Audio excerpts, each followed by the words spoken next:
Hey guys, and welcome back to my channel. And Happy New Year, everyone! Woohoo! I know it's now February, and thus I am a bit late, but this is my first video of 2025, so technically, New Year's. And to celebrate such a momentous occasion, I am keeping the tradition of my first video of the year being me drawing my new profile picture. And bonus, I'll also be drawing my channel banner. To be honest, I wasn't sure if I wanted to update my profile picture this year, despite the fact that I do this every year. I still liked my current one, but pretty much immediately after thinking that, I got tired of looking at it and decided to draw a new one. This happens every time. One of the reasons I was hesitant to draw a new picture is because I was unsure of what it should look like. I didn't really have an idea for it, I just knew I wanted it to be more zoomed in so you could see it better, since I feel like my old one was a bit too difficult to see. I like the pose of my old one, but I didn't want to just do the exact same thing. So I actually drew my channel banner first, since I had more of a clear idea of what I wanted for it, and was feeling more inspired. And I'm glad I did, because I feel like that really helped somehow. But we'll talk more about that when we get there, because I decided to show you my profile picture first, since it's kind of more important. After thinking long and hard about it, I finally decided on this pose, which is kind of lame to be honest, but as is drawing yourself. So I can't tell if it's just that it's supposed to be me, or if it's just lame in general. I'm sure you'll let me know. I'm fairly certain I drew a similar pose to this a long time ago before I even had a channel. I was wanting to start a channel, so I was coming up with ideas for what I might want my profile picture to look like when I did. And I guess it's just been living in the back of my brain ever since. That's probably why I can't tell if it's dumb or not. But one of the reasons I went with this pose is because I never know what to do with my hands. I don't want to just stand there. I already tried that with my first profile picture and it looked awkward, which I guess is accurate to life, but I don't want to advertise that. Though maybe this pose still does. I also like including me holding a pin or something because it makes me feel like my profile picture looks like it belongs to an art channel. Not that it really makes much of a difference though. Fun fact, the pin is supposed to look like my drawing tablet pin. And the hand itself is weird and we're not gonna talk about it. One of the reasons I like to draw a new profile picture every year is because it's cool to see how my art changes over the years. You get to see how you improved over the past year, or maybe how your art style has changed, implementing new things you learned, and it's just fun. Plus, I get tired of looking at my old one after having stared at it for too long. I know there are those people who keep the same profile picture for years, but I will probably keep drawing a new one every year. So I guess you have that to look forward to. For example, one thing that I draw differently are eyelashes. I've always felt like the way I drew them looked a bit weird. The way I used to draw them was fine, but they just looked kind of like small and, I don't know, kind of weird looking. But I didn't really know how to fix them and I kind of thought they looked fine. Now I draw them big and fluffy, and I love my new way of drawing them. You won't see them for most of the drawing, mainly the shading, and it looks kind of weird, but I have a reason for this. I draw the eyelashes, and sometimes other details, on a separate layer than the line art, so I can then remove them when shading and they're not in the way. I also updated my outfit. What I draw myself wearing has changed slightly over the years, and this year is no different. The outfit itself is pretty similar, I just changed the hoodie to be this weird cropped hoodie stitch that I'm low-key obsessed with for some reason. But this time I also updated the color scheme. For the longest time I felt as though I was missing an accent color. I already had a blue jean color, but I didn't really like it, and I felt as though it was one of the reasons that other colors just didn't really match well, but I didn't really have anything else to replace it with. I once tried to use yellow as an accent, like a star to go with the galaxy theme, and because it's a complementary color to purple, but it never looked good. Ever since I decided purple and turquoise were my colors, I've been updating the things in my bedroom to match, because I just like the colors and I want to be surrounded by them. And an accent color I often see paired with purple and turquoise is pink. Why didn't I think of that? And with the pink, the yellow matches better too. It's perfect. I am loving this new color scheme. It's the right amount of crazy and colorful for me. It might look a bit like something you'd see a child wearing, but that's fine. I always complain about kids' clothes being a lot more fun, so I guess that checks out. Like I said, I actually drew the banner first, which is when I figured out my outfit, so you'll get to see the full look then. You may have noticed that I'm not drawing in a square like I normally do when drawing my profile picture, since that's the size it will ultimately be. Well, I decided that since I wanted this drawing to be pretty close up, I'd draw it on a bigger canvas so I can draw it in its entirety first. This way I can use it in thumbnails and stuff like that, and the edges won't be cut off. Important note if you decide to do this, don't draw your drawing and then just crop and zoom. This will result in your drawing being blurry. What you want to do is draw in a canvas that's close to the same size that you ultimately want. Once you finish, open a new canvas that is the size that you want, then copy your drawing to it or open it in a new layer.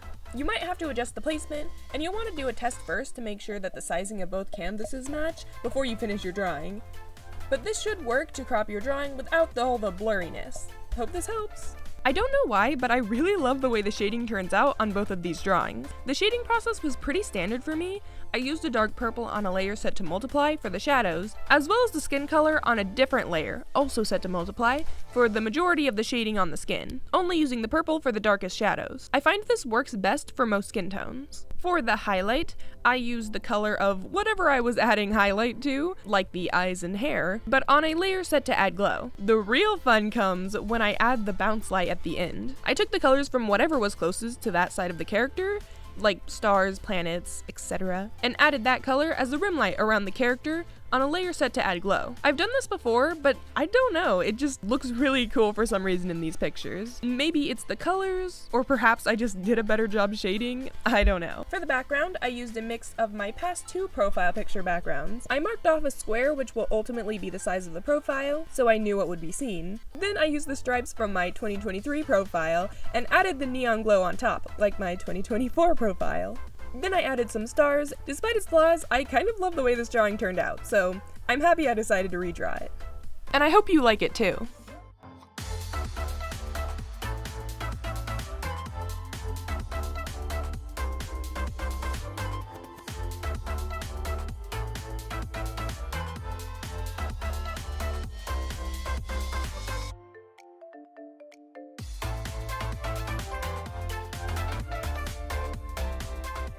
On to the drawing of my channel banner, which for those of you who don't know is that picture you see in the background on my channel page. I also won't be including the drawing of myself on the channel banner to save time because you don't need to see me draw myself twice. Plus, the rest of this drawing is the interesting part. And you will still see what it looks like in its entirety at the end. Channel banner, so weird to say. My channel banner has always been more of an afterthought, but not this year, and I kind of love it for that. I decided to lean into the space theme and have me and my cat Faith floating in space. So for my avatar, I tried my best to make it look like my hair is floating in zero gravity, which was tricky, but I think it's pretty convincing. I especially like my fringe. Very flowy. I like the pose, but I think the proportions are a little off, but it's okay, because you'll never see it. So right now, I'm drawing Faith. And for those of you who don't know, I have a cat, as one does, and her name is Faith. She's made a few cameos in my videos before, as she likes to insert herself into conversations. And I even drew her as a human once. That is an old video. In my head, she is somewhat of a mascot of this channel, since she is much cuter than I am, so I want to include her more. She is the official director and CEO of the channel after all. And my will to live. I also have another cat named Rusty. She is the executive producer. I should draw her as a human as well, since Faith got a video. Parents when they say they don't have a favorite child. If you want to see more cute cat pics, you can check out my Instagram. Not a plug, I just have a lot of cat pictures. For her pose, I thought it would look best if she was floating with her belly facing us. Turned in this bendy cat pose. I don't know how to explain it. Kinda like the way cats sleep sometimes. It just looked like the most natural way for her to be floating. And it was the easiest way for us to see her cute little face. Originally, the plan was to have her right side up, but the shape of her and her tail mirror and complement the way my character is positioned around the words better if she's upside down like this. I also just think it looks cute, and fits the whole floating in space thing. I mentioned previously in a video that I wanted to practice drawing cats more, so here we are. And I think I'm making progress, especially since she's a fluffy cat, which is a bit more difficult in my opinion, because you have to figure out where all the fluff should be and not make it look weird. Her big floofy tail was very fun to draw though. I struggled a bit with her paws. Animal back legs are an odd shape, and every time I tried to give her front paws 4 toes, which is real life accurate, it just looked wrong. So I ended up just giving her 3 toes, which I don't love, but it looks better, at least for now. I will continue to practice though. Overall, she turns out quite cute. I'm pretty happy with her. I mean, how could you go wrong with a muse like this?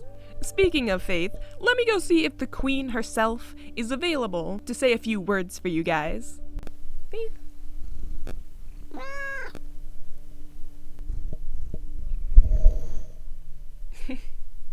She's petting the microphone.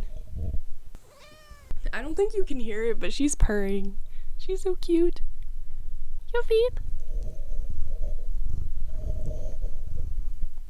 Faith. Yeah?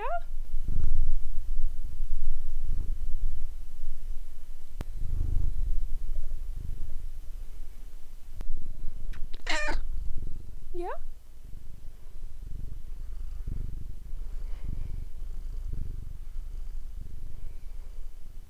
Thank you for your contribution, ma'am. Faith's fur is so detailed, it's tricky to color accurately, but I think it doesn't really look like her unless you get all the details right. Or at least as close as I can. She's still not perfect, but I think it's close enough. I mean, I could never draw such perfection perfectly. I added color by section on different layers, so I could be really messy, but not mess up the color of the other areas. There was a lot of adding colors, erasing colors, adding color and then lowering the opacity of that color so it's not as intense. It was a whole thing, as you can see. But I did try to cut out all of the erasing so that you didn't have to watch the riveting content of me selecting areas, deleting the excess, then going back and cleaning up the edges. She is very beautiful, but very difficult to draw, so I hope I did her justice. The other little characters in this drawing are just some fun little additions I decided to include to add some extra detail to fill the space. Space. Get it? Because they're in space? I'm so funny. But they are kind of characters of mine. The ghost is Clarence. I just love the idea of ghosts, and I think little ghosties like this are super cute. So I got this ghost-shaped pillow to put on my bed as decoration during October, and I named him Clarence. I then started feeling like I was seeing Clarence everywhere. Like I have a ghost keychain that I also call Clarence, and just stuff like that. I even drew him once without even knowing it. His design is just the generic sheet ghost kind of look, so it's not anything special or overly unique, so it's no wonder he's everywhere, but I just like to think it's him. The spaceman is named Gary. He is also a pillow I got for my bed to go with my galaxy bedding. The reason he's named Gary is because after I got him, I got Clarence.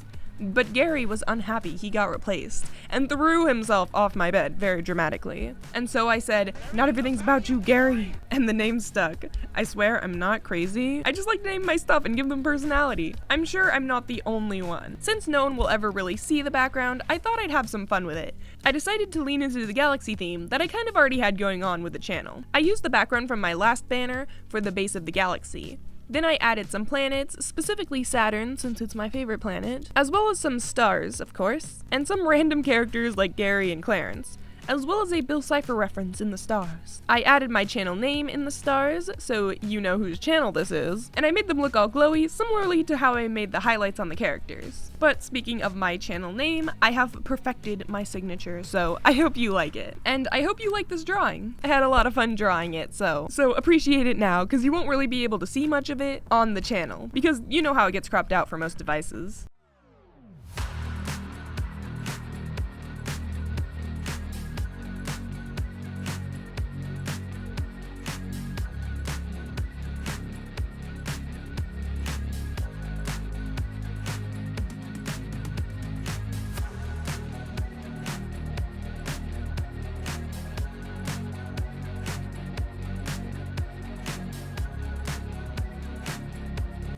Thank you so much for watching, I hope you enjoyed, and I'll see you in the next one. Okay, love you, bye!